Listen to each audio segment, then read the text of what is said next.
आज भाजपा के प्रत्याशी लक्ष्मी राय चंदानी के समर्थन में बोलते हुए भाजपा के गोंडा सांसद कीर्तिवर्धन सिंह ने कहा, गोंडा में वही स्थिति है जो लोकसभा में होती है, जो विधानसभा में होती है। सारी सीटें जीतनी हम लोगों को, सारी सीटें जनता जीतेगी। लेकिन तुमने अपने तरीके से बताई, हम चुनाव जीतेंगे, हम चुनाव मजबूती से लड़ेंगे और इतिहास गवाह रहेगा, गोंडा स्वच्छ होगा।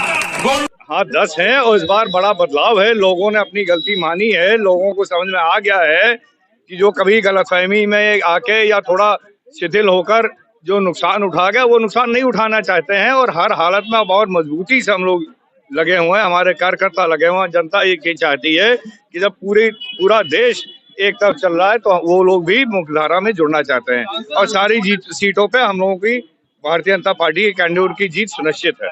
ट्रिपल इंजन को हम अब यहाँ जो हमारे देश में 130 या 140 करोड़ लोग हैं, हम उतने इंजनों की बात करेंगे क्योंकि अब देश का युवक जनता के एक एक व्यक्ति अब ये समझ चुका है कि देश को आगे ले आने के लिए भारतीय जनता पार्टी ही है और ज्यादा से ज्यादा संख्या में लोग जुड़ रहे हैं और उसका परिणाम आप लोग देख रहे हैं कि कहीं कोई और सरकार का नामो निशान नहीं। आते आते और चाहे प्रदेश के चुनाव आएंगे या हमारे लोकसभा चुनाव आएगा, भारतीय जनता पार्टी के अलावा और कोई विकल्प लोग जानते हैं कि कोई है नहीं।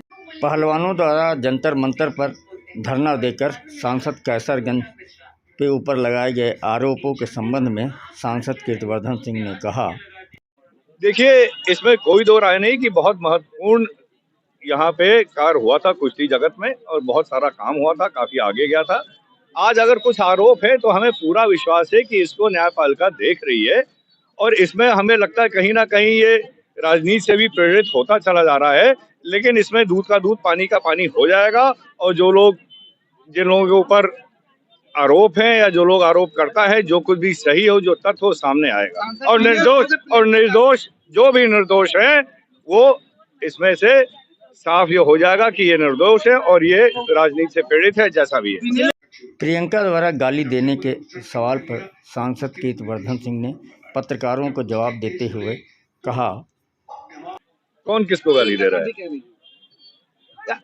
देखिए ये लोग, इन लोगों की धरती खिसक चुकी है, राजनीति धरती, इनके पास राजनीतिक अस्तित्व कुछ बचा नहीं है। अब ये कुछ भी कह लें, कुछ भी बोल दें, कुछ भी लिख दें, उसका आप हम मेरे से सवाल कर रहे हैं, मेरे को भी नहीं पता इन्होंने कहा। आप किसी भी आम जनता से पूछिए, किसी को नहीं पता प्रियंका गांधी ने क्या कहा, ना उनके ऊपर कोई ध्यान देता है, ना उस पार्टी के ऊपर कोई ध्यान देता है। जो बोला करे। इसलिए शायद मीडिया में आने के लिए और ऐसे उल्टे अनाप शनाप वाक उन लोगों से निकलता है कि किसी तरह कोई कहीं किसी तरह कैमरा उनके तरफ घूमे, किसी तरह वो किसी के लोगों के नोटिस में आए और कोई इसमें कुछ बचा नहीं है। अखिलेश यादव के इस सवाल पर कि मुख्यमंत्री यदि मुकदमा नहीं हटाए होते तो नंबर 1 के गुंडे गिने जाते। इस पर कीर्तिवर्धन सिंह ने कहा, सांसद जी अखिलेश यादव ये कह रहे हैं कि अगर मुख्यमंत्री अपने ऊपर से मुकदमे न हटाए होते तो 1 नंबर के मुख्यमंत्री होते। उनसे पूछना चाहिए कि सपा ने, जो सपा के सुप्रीमो थे, उनके ऊपर कितने मुकदमे थे। हालांकि वो नहीं है, तो उनके बारे में नहीं बात करना चाहता हूँ, लेकिन उनके ऊपर भी कितने मुकदमे थे, कौन से मुकदमे थे और कैसे हटाए गए, कब हटाए गए, इसकी भी जानकारी आप लोग ले लीजिए। बड़ा दिलचस्प। सांसद कीर्तिवर्धन सिंह द्वारा कहा गया कि नगर परिषद गोंडा को सांसद निधि से सबसे ज़्यादा पैसा दिया गया है और उसके पैसे का कुछ जानकारी नहीं हो पा रही है, इसमें भ्रष्टाचार की बू आ रही है। उन्होंने कहा कि यदि पैसा कहीं खर्च किया गया है तो यहाँ के चेयरमैन को हर तिराहे चौराहे पर बोर्ड लगाना चाहिए कि इतना पैसा आया और इतना पैसा इस चीज़ में खर्च किया गया। और जानकारी दे रहे हैं सांसद कीर्तिवर्धन सिंह। विकास कार्य को रोकने के लिए पूरी कोशिशें की गई, ये मैं आपको बता सकता हूँ। यहाँ के जो सभासद जीते थे अपनी पार्टी के थे, उन्होंने ना जानी कितनी बार हमसे मिलकर शिकायत की कि उनका काम नहीं किया जा रहा है, उनका काम सुना नहीं जा रहा है।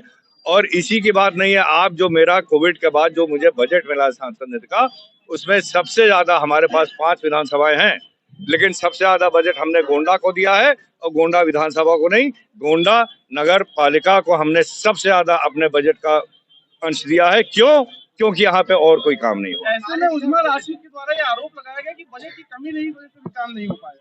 तो मेरा उनसे एक निवेदन है कि जनता के सामने लगा दें कि कितने रुपए आए, कितना बजट आया, किस किस तारीख में आया और कहाँ कहाँ गया, एक बोर्ड लगा दें। मैं मान जाऊंगा कि बहुत ईमानदार, सांसद जी जिस तरीके से मैं मान जाऊंगा कि बहुत ईमानदार है। वो 5 साल का कार्यकाल का कब कब कितना रुपया आया, कहाँ आया और कहाँ गया, क्यों नहीं वो बोर्ड हर चौराहे पे लगा सकती हैं। मैं अपने सांसद निधि का हर 2 साल 3 साल पे मैं आप लोगों को ये समाचार के माध्यम से देता हूँ, हिसाब नहीं देता हूँ। 2 साल कोविड में मुझे नहीं मिला इसलिए मैंने नहीं दिया, और अभी जून में मैं आपको दूंगा। तो ये लोग क्यों नहीं दे पाते हैं, क्यों नहीं आपकी पूर्व चेयरमैन दे पाते हैं कि कितना पैसा है कहाँ लगा। लेकिन मैं आपको एक बात बता दूं, वो चाहे दे पाई हो चाहे ना दे पाई हो, लेकिन यहाँ के जनता की शिकायत पर मैंने करीब 400 पन्नों का पोथा निकाल रखा है, 450 पन्नों का, कि कहाँ कहाँ गया। और इस चुनाव के बाद उस पर पूरी तरह से हम लोग जांच कराएंगे। चुनाव के बाद